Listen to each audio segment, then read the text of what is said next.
මිනිසුන්ට ලෙඩක් දුකක් කරදරයක් වෙනකොට මේ උතුම් මහා සෑරජාණන් වහන්සේ ළඟට ඇවිල්ලා වටේ ප්‍රදක්ෂිනා කරලා මල් පූජා කරලා පසඟ පීඨවල වැඳලා නල්ල බිම තියලා වැඳලා ස්වාමිනී භාග්‍යතුන් වහන්සේ ආශිර්වාද කරන්න කියලා පිරිත් කියලා මෛත්‍රී භාවනාව කරලා ආශිර්වාද අරන් යනකොට ආශිර්වාද ලැබෙනවාමයි.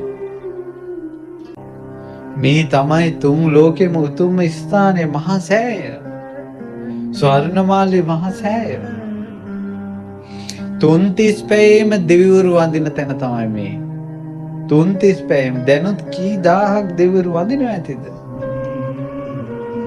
මේ තමයි අපේ බුදුරජාණන් වහන්සේගේ බුදු සිරුරෙන් යමක මහා ප්‍රාතිහාර්ය සිද්ධ වුණ තැන. මේ උතුම් මහා සෑරජාණන් වහන්සේ නිසා තමයි සිංහල ජාතියත් මේ බුද්ධ ආගමත් මේ ඔක්කොම ටික අපේ තියෙන්නේ අපේ ශක්තිය බලය ඔක්කොම මේ මහා සෑය අනුහසින්. ඒකයි. ඊළඟට ඉන්දියාවෙන් බුද්ධ ශාසනය නැත්තරම නැති වෙලා ගියා. ලංකාවේ නැති වෙලා ගෙනි වපුර වගේ ආයෙ මතුවෙනවා. ඇයි? මහා සෑරජාණන් වහන්සේගේ අනුහසින් ආරක්ෂා වෙනවා.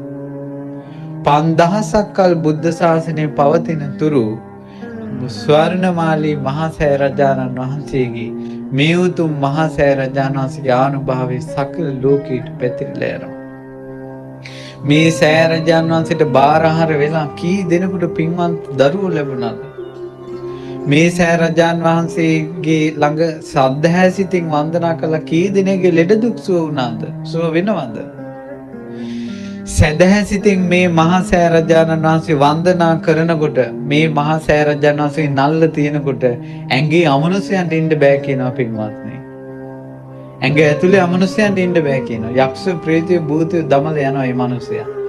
ශ්‍රද්ධාසිතින් බුදු සිරිපා වඳිනා වගේ මේ උතුම් සෑරජාණන් වහන්සේ වන්දනා කරන්න ඕන.